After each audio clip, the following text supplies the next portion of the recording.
السلام علیکم ورحمۃ اللہ وبرکاتہ. امید ہے مزاج بخیر ہوں گے. آج مہاجر کلچر ڈے ہے، جس کی تمام تر اردو سپیکنگ لوگوں کو بہت بہت مبارکباد ہو. لیکن طرفہ تماشا یہ ہے کہ یہاں پر صرف اردو بولنے والے ہی مہاجر ہونے کا کلیم رکھتے ہیں. صرف انہیں ہی حق حاصل ہے کہ وہ مہاجر ہیں، حالانکہ ان سے تعداد میں کہیں زیادہ دوسرے لوگ ہیں، دوسری زبانوں کے حامل لوگ ہیں، جنہوں نے بھارت سے ہجرت کی اور وہ پاکستان آئے، جنہوں نے جانیں قربان کی اور اس ملک میں آ کر بسے، جنہوں نے اپنی نسلیں کھپائیں اور یہاں پر آ کر آباد ہوئے. لیکن انہوں نے کبھی بھی یہ کلیم نہیں کیا کہ وہ مہاجر ہیں. ہاں، ان کے آباء و اجداد مہاجر تھے، لیکن وہ اب پاکستانی ہیں. لیکن ستم ظریفی یہ ہے کہ 70 سال گزر جانے کے باوجود یہ اردو سپیکنگ طبقہ آج تک پاکستانی نہیں بن پایا. یہ آج تک وہی مہاجر کا مہاجر ہے. مہاجر خدا نخواستہ کوئی گالی نہیں، بلکہ ایک شائستہ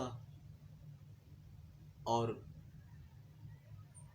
اہمیت کا حامل لقب ہے، بلکہ ایک اعزاز ہے. لیکن وہ اعزاز ہمارے آباء کے پاس تھا. میرے دادا نے بھی بھارت سے ہجرت کر کے پاکستان آ کر قیام کیا. وہ بھی میرے پردادا کے ساتھ یہاں پر آئے اور یہاں پر آباد ہوئے. بیسکلی ہم بھی مہاجر ہیں، لیکن ہم نے کبھی یہ کلیم نہیں کیا کہ ہم لوگ مہاجر ہیں. ہم لوگ پاکستانی ہیں، اور زبان کے اعتبار سے ہم لوگ پنجابی ہیں، لیکن قومیت کے اعتبار سے ہم لوگ پاکستانی ہیں. لیکن جانیں یہ کہاں سے شوشہ اٹھا کہ مہاجر کو ایک قوم کی صورت میں ابھار کر ایک تفرقہ انگیزی اور نفرت انگیزی کی فضا برپا کی گئی. ٹھیک ہے، آپ اگر اردو سپیکنگ ہیں تو آپ خود کو مہاجر کہلوائیں، لیکن یہ آپ کی شناخت نہیں ہے، یہ آپ کی قوم نہیں ہے، یہ آپ کی ذات نہیں ہے. آپ کی پہچان یا تو آپ کی زبان سے ہوتی ہے یا آپ کی قومیت سے ہوتی ہے. اور مہاجر کوئی قوم نہیں ہے. مہاجر ایک طبقہ ہوتا ہے جو ایک جگہ سے دوسری جگہ ہجرت کر کے جاتا ہے. اور اگر آپ 70 سال یہاں پر رہنے کے باوجود بھی پاکستانی نہیں بن پائے تو بڑی معذرت کے ساتھ آپ کو سوچنے کی ضرورت ہے. آپ کو اپنے سر کے خانوں کو ہلانے کی ضرورت ہے. مجھے کوئی اعتراض نہیں کہ آپ خود کو مہاجر کہلوائیں یا کچھ اور، لیکن خدا را زبان کے اعتبار سے اپنی شناخت کو مقدم کریں. ٹھیک ہے، میں آپ کو مہاجر مان لیتا ہوں، میں یہ تسلیم کر لیتا ہوں کہ مہاجر ہونے کا سرٹیفکیٹ صرف آپ کے پاس ہے. لیکن جس زبان کے تئیں، جس زبان کے بحاف پر، جس زبان کو بنیاد بنا کر آپ خود کو مہاجر کہتے ہیں، آپ نے اسی کا جنازہ نکال رکھا ہے. یہ اردو سپیکنگ لوگ ہی ہیں جنہوں نے اردو کے ساتھ وہ ظلم و زیادتیاں کی ہیں کہ تاریخ انہیں رقم کرتے ہوئے بھی شرماتی ہے. حالانکہ ہونا یہ چاہیے تھا کہ یہ آپ کی زبان تھی، آپ اس کی حفاظت کرتے، آپ اس کی ترویج کرتے، آپ اسے عام کرتے، لیکن آپ نے تو اسے سر بازار پامال کر کے رکھ دیا ہے. اور کلچر ڈے ناچ گانے، کمر ہلانے اور بہن بیٹیوں کو بے آبرو کر کے، سرننگے کر کے نچوانے کا نام نہیں ہے. کلچر ڈے کا مطلب اپنی تہذیب سے واقفیت کا نام ہے، اپنی ثقافت سے آشنائی کا نام ہے. اور کوئی بھی ثقافت یا تہذیب، بالخصوص جس کا تعلق اسلام سے جڑتا ہو، وہ کبھی بھی اس بے حیائی اور ننگ دھڑنگ کا درس ہرگز نہیں دیتی۔ یہاں پر سندھ میں کلچر ڈے شروع ہوا اور وہاں پر مہاجر ڈے شروع ہو گیا، ادھر بلوچ کلچر ڈے شروع ہو گیا۔ یہ سارے تماشے ڈھونگ ہیں، حالانکہ اس کا حقیقت سے کوئی تعلق نہیں۔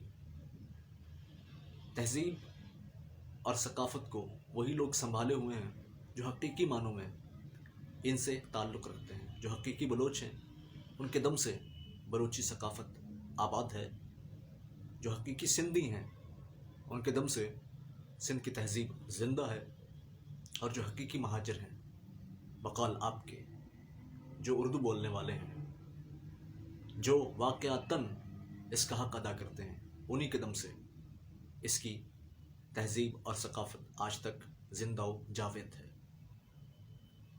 آگے آپ کی مرضی ہے، آپ جتنے تماشے کرنا چاہیں کر لیں، لیکن تماشے صرف تماشے ہوتے ہیں، تماشے وقتی ہوتے ہیں، تماشے وقت گزاری ہوتے ہیں، تماشے ٹائم پاس ہوتے ہیں، تماشے دور رس نہیں ہوتے، تماشے پائیدار نہیں ہوتے، تماشے پختہ نہیں ہوتے، یہ نہ پختہ ہوتے ہیں، نہ پائیدار ہوتے ہیں، بے بنیاد ہوتے ہیں، اور کچے دھاگے ہوتے ہیں جنہوں نے کسی بھی پل ٹوٹ جانا ہوتا ہے۔ رہ گئی بات مہاجر ہونے کے بحاف پر انہیں اپنا ایک الگ صوبہ ملنے کی، تو میں اس بات کا پوری طرح سے حامی ہوں کہ اردو بولنے والوں کے لیے ایک علیحدہ صوبہ مختص ہونا چاہیے، کیونکہ یہاں پر جو پیپلز پارٹی نے اندھیر نگری مچا رکھی ہے، ایسے میں یہ بات ناگزیر ہو چکی ہے کہ یہاں کے آباد لوگوں کو، یہاں کے مقیم لوگوں کو ان کا حق دیا جائے، کیونکہ ستم ظریفی کی انتہا یہ ہے کہ لوگ آباد تو یہاں پر ہوتے ہیں، جو یہاں کے آباد ہیں، جو آباد کاری میں جن کا سب سے بڑا ہاتھ ہے، جو یہاں پشتوں سے مقیم ہیں، ان کا حق مارا جاتا ہے، اور ان کا حق اندرون سندھ سے آئے ہوئے لوگوں کو دے دیا جاتا ہے۔ کوٹے کے نام پر یہاں پر ایک مذبح خانہ قائم ہے کہ جہاں پر کراچی کے مکینوں کی گردنیں اڑائی جاتی ہیں، انہیں ذبح کیا جاتا ہے، اور ان کی بلیاں اندرون سندھ سے آئے ہوئے لوگوں کے نام پر چڑھا دی جاتی ہیں۔ تو ایسے میں صوبہ لازمی طور پر بننا چاہیے، اور اس صوبے میں ایسا سسٹم ہونا چاہیے کہ جو کراچی کا مقیم ہے، جو کراچی کا شہری ہے، اسے کوٹا سسٹم کے تحت اسی کی نمائندگی ہونی چاہیے، اسی کو یہاں کے اداروں میں رسائی ہونی چاہیے، اسی کا تناسب دوسروں کے مقابلے میں زیادہ ہونا چاہیے، کم از کم 70 اور 30% کا تناسب ہونا چاہیے۔ اگر اس سے کم ہوگا تو ظلم ہوگا، جو کہ اب ہو رہا ہے، اور لگتا نہیں کہ بنا صوبہ بنے یہ مسائل حل ہوں گے۔ اور ظاہر سی بات ہے، جب یہ صوبہ بنے گا، ہم اسے مہاجر صوبہ ہی رکھتے ہیں، مہاجر صوبے کا قیام ناگزیر ہے، اور جب مہاجر صوبہ بنے گا تبھی یہ مسائل حل ہوں گے۔ اس سے پہلے محض دعوے ہوں گے، محض نعرے ہوں گے، محض وعدے ہوں گے۔ اور مہاجر قوم کو اگر اب بھی الطاف حسین جیسے لیڈر کی تلاش ہے، اگر اب بھی ان کے دلوں میں الطاف حسین کی محبت زندہ ہے، تو انہیں مر جانا چاہیے، کیونکہ اگر اب بھی آپ ایک غدار وطن سے محبت رکھتے ہیں تو آپ کو بھی اس ملک میں رہنے کا حق نہیں، آپ بھی پیا دیر پر چلے جائیں اور اس دیار غیر کو چھوڑ دیں۔ اگر مسائل حل ہوں گے تو آپ کے اپنے بل بوتے پر ہوں گے، اگر کوئی روشنی کی کرن پھوٹے گی تو آپ کے اپنے دم سے پھوٹے گی۔ کیسا ظلم ہے کہ اب بھی آپ اگر اپنے موٹیویشنل سپیکرز اٹھاتے ہیں، اب بھی اگر کوئی آپ کا مقرر اٹھتا ہے تو وہی MKM، وہی 90، وہی مکہ چوک، وہی الطاف حسین جیسے نعرے لے کر آتا ہے۔ خدا را ان چیزوں سے باز آ جائیں۔ پہلے جو حشر آپ کا ہوا ہے، اگر اس سے بھی اب آپ کی آنکھیں نہیں کھلی تو اس سے بہتر ہے آپ اپنی آنکھیں بند کر لیں، اور یہ جو سانس چل رہی ہے اس داغدار سانس کو ختم کر دیں۔ ہوش کریں۔ مہاجر بہادر ہوتا ہے کیونکہ وہ اپنے تن من دھن کو بالائے طاق رکھ کر ایک جگہ سے دوسری جگہ جاتا ہے.